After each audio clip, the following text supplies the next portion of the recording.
안녕하세요. 노른자 TV입니다. 자, 최근 전세금 반환 대출이 급증하면서 좀 임차인들의 새로운 재테크 수단으로 여월세, 여월세를 이용해 가지고 돈놀이를 지금 하기 시작했답니다. 보통 사람들이 아니에요. 예. 자, 그래서 오늘 그 임차인들이 받지 못한 미회수 보증금을 가지고 어떻게 이 투자를 재테크로서 지금 다시 활용을 하는지 거기에 대해서 한번 말씀을 드려보겠습니다. 자, 그 이전에 노른자 TV 구독과 좋아요 꼭 부탁드리고 자주 방문하셔가지고 현재 시장 상황하고 그다음에 투자 노하우라든지 이런 거 많이 배우 가셔가지고 성공 투자하시기를 바라겠습니다. 자, 전세금 대출을 받고도 보증금 일부를 내주지 못하는 임대인들이 아주 많은 상황이랍니다. 지금 이게 상당히 문제가 있는 거거든요. 그만큼 전세 가격이 많이 떨어졌다는 거지 않습니까? 자, 그 차액만큼을 이제 못 받는 임차인들이 이제 그 차액에 대해서 못 받으니까 이자를 오히려 집주인이 임차인한테 주는 그런 상황. 즉 여골세가 지금 계속적으로 증가하고 있는 그런 상황이라고 합니다. 자, 근데 이제 뭐 제 지인도 그렇고, 야, 지금 내가 지금 보증금 못 받았는데 이거 어떻게 할 방법이 없냐? 이거 경매에 넣어야 되냐? 이렇게 여쭤보시는 분들한테 저는 아니 어차피 형님이 그 안정장치를 할 수 있는 부분들만 있으면 아니 4% 5%가 아니라 그 이상으로도 이자를 받을 수 있는 방법을 이렇게 만드셔가지고 뒷주인하고 얘기를 하시는 게 오히려 그게 더 지금 상황에서는 좋을 것 같다. 부동산 전반적인 시장도 좋지 않은데 나름대로 괜찮은 금리를 받을 수 있다면 그 미해수 반환 그 보증금에 대해서 활용을 잘 하시면은 더 이득이 되지 않겠냐. 제가 그렇게 좀 얘기를 드렸는데, 자, 그래서 역전세 이 재테크라는 게 그런 겁니다. 예로 들어가지고 한 4억 보증금 중 2억을 못 돌려받았어요. 그러면 보증금 일부 2억에 대한 이자를 한 4% 정도로 산정해서 연 한 800만 원의 이자 소득을 받을 수가 있게 되는 겁니다. 자, 이게 일반적으로 요즘에 얘기를 하는 거고, 그리고 지금 같은 경우는 가벌이 이제 바뀐 그런 상황이잖아요. 역전세 난 물건들은. 그러면은 이제 장대가 돌아가는 임차인들은 이제 이런저런 이유를 대서 4%가 아니라 한 6에서 8%대까지 그 이상의 좀 높은 금리를 요구하면서 제법 쏠쏠한 돈놀이를 하는 임차인들이 지금 생겨나고 있습니다. 아무래도 이제 내가 그 돈을 다 돌려받으면 전세 가격이 낮은 데 들어가서 남은 금액으로 또 다른 부동산 투자를 통해 부동산 투자 수익을 올릴 수가 있는데 그게 6에서 8%가 아니라 그게 10% 20%가 이상이 넘을 수도 있는 거잖아요. 그걸 생각한다면 이렇게 6에서 8% 요구하는 게 그렇게 또 무리한 요구가 아니지 않느냐. 입장 바꿔서 생각해 보면 임대인도 충분히 이해를 해줘야 될 그런 상황일 것 같기도 합니다. 집주인 상황에 따라서 다르겠지만 새로운 세입자를 구해도 어쨌든 보증금 반환이 쉽게 이루어질 수가 없는 상황이니까 가격이 많이 떨어져서 그래서 울며 겨자 먹기 식으로 지금 높은 이자를 지불을 하며 어떤 전세 계약 연장을 하는 집주인들이 늘어날 수밖에 없는 그런 상황이잖아요. 그래서 역전세 재테크를 이제 한다. 못 받은 돈에 대해서 내가 어떤 그 이자율을 책정해 가지고 돈놀이를 하려면은 그냥 무턱대고 하면 안 되고 이렇게 돈을 빌려준 거잖아. 이제 내가 못 받은 거에 대해서, 그죠? 거기에 대한 차용증서도 작성을 해야 되고 또 제일 안전한 건 이제 담보 물건을 잡아야겠죠. 근저당 설정. 그리고 이제 전세계약, 재계약서를 작성할 때 특약 상황에 대해서 이제 이자율을 정확히 명시를 해야 될 겁니다. 그래서 이자가 이제 또 지불되지 않고 연체가 될 시 몇 기 이상 또 거기에 대한 것도 또 얘기를 해야겠죠, 그죠?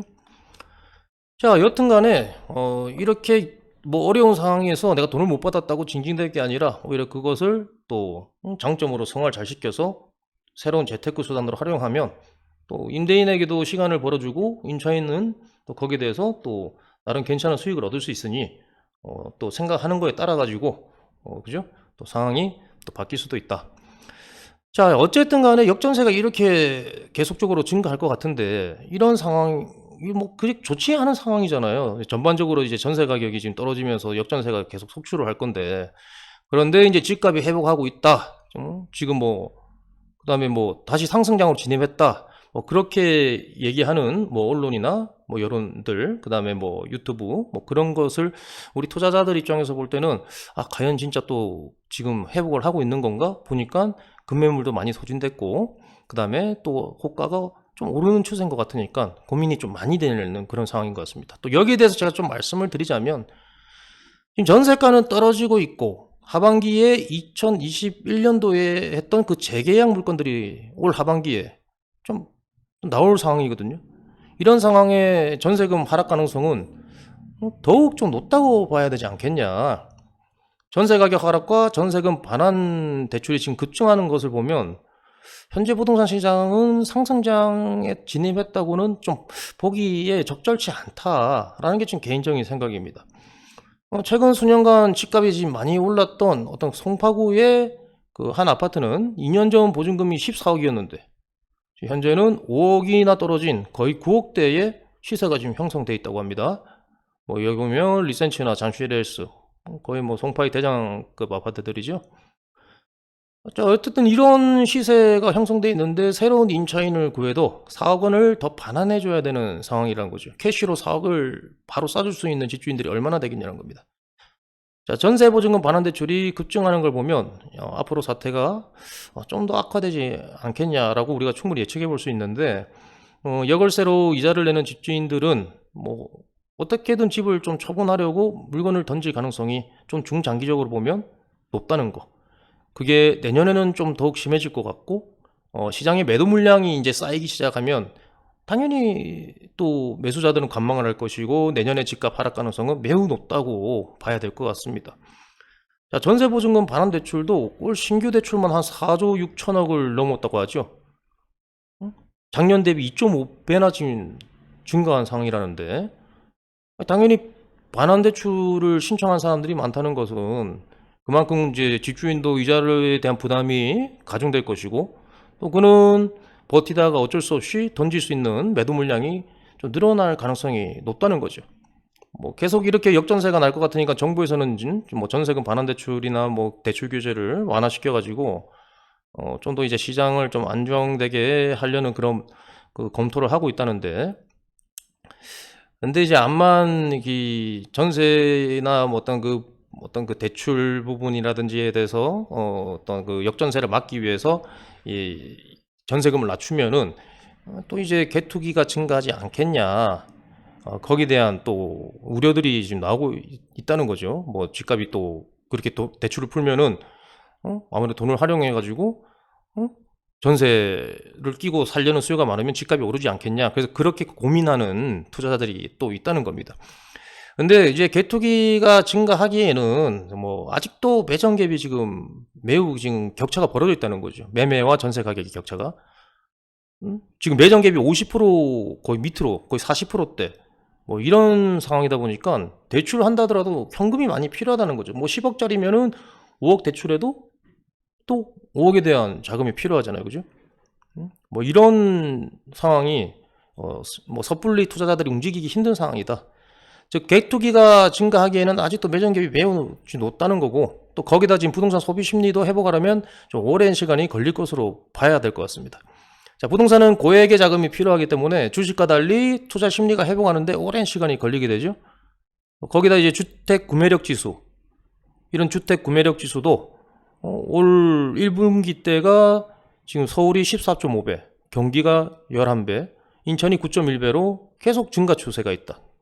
그렇다는 것은 집값이 거품이 많이 꼈다는 거고, 여기 주택 구매력 지수라는 것은 이제 한 가구에서 연소득으로 집을 사는데 얼마나 시간이 걸리냐. 그러니까 퍼가 14면 서울 집 사는데 14년이 걸린다는 거고, 근데 이 가구 소득은 늘지 않고 집값을 오를 경우 퍼 지수가 이제 증가하게 된다는 거죠. 가구 소득은 일정한데 집값이 계속 오르니까 사는데 시간이 오래 걸릴 수밖에 없다.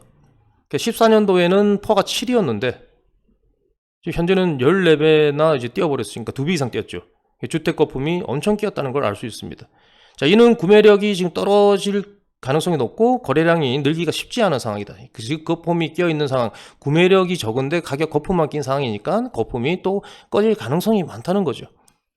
자, 집값이 오르려면 실사용 수요인 전세 가격이, 전세 수요가 증가해서 전세 가격이 상승해야 되는데, 전세 가격도 지금 2020년도 시세로 지금 하락하고 있는 중입니다. 전세 가격이 올라서 매정갭도 줄고, 또 매정갭이 줄어서 투자 자금이 적게 들어가야 소액 투자자들이 이제 시장에 진입이 수월해지잖아요. 그러면서 또 거래량도 늘고 매매가가 이제 상승하는 것. 이것이 지금 아파트 투자에서 되게 기본적인 부분인데 아직은 어떤 그 전세 수요는 관망을 하고 있다. 실수요자들이. 또 역시나 갭투자자들이 들어오기는 너무 부담스러운 금액과 매정 갭이다. 자, 전세 반환 대출은 증가하고 있는 상황이고, 그 다음에 전세 가격 대출이 증가한다는 건 전세 가격 하락 중이라는 거죠. 뭐 보증금 상환이 안 되다 보니까 중장기적으로는 매도 물량이 쌓일 가능성이 매우 높다고 봐야 할 것입니다. 자, 그래서 결론을 좀 내려드리면 2024년까지는 좀 기다리는 게 맞지 않겠냐. 그 이유는 집값이 상승하려면 무조건 전세 가격이 상승을 해야 된다 그랬죠. 왜냐하면 투기자금 유입 없이 부동산 가격은 상승하기가 되게 힘듭니다. 실수요가 가격을 올려주는 것엔 한계가 있기 때문이죠. 뭐 1인당 집 한 채만 사면은 뭐 사실 뭐 그 다음에 추가적으로 집 살 이유가 없으니까 가격은 안정적으로 갈 텐데, 이 다주택자들이 전세를 끼고 이제 투자를 하려면서 한 명에서 뭐 몇십 채씩 사는 그런 수요들이 계속 들어와야 매물이 사라지고 호가가 올라가거든요. 그래서 전세 실수요가 증가를 지금 해야 되는데, 그러려면 전세 매물이 안 나와야 하고, 근데 지금 전세 매물은 계속 나올 것이고, 전세 실수요가 증가로 인해 전세 가격이 이제 상승을 하고 난 다음에, 그 다음에 이제 매정 갭이 이제 줄어들면서 다음 갭투자 수요가 이제 이어지게 되고, 이게 이제 전세 가격 급등으로 이제 연결되게 됩니다. 그 이후에 이제 집값 상승이 이제 일어나게 되는 거죠. 그러니까 봐야 될 것은 뭐 전반적으로 지금 뭐 집값이 올랐다 내렸다, 거래가 지금 회복이 되고 있다, 뭐 요것보다도 전세 금액에 대해서 상당히 예의주시를 좀 많이 해야 되는 거고, 또 전세 가격이 본격적으로 상승을 하면서 매정 갭이 60, 70%까지 올라가는 시점에, 그때는 금리도 낮아야겠죠. 그때는 이제 시장이 다시 우상향으로 접어들었구나 생각하고 좀 투자에 적극적으로 임해야 될 것 같습니다. 오늘 영상은 여기까지 하고 다음에 좀 더 좋은 영상으로 찾아뵙겠습니다. 감사합니다.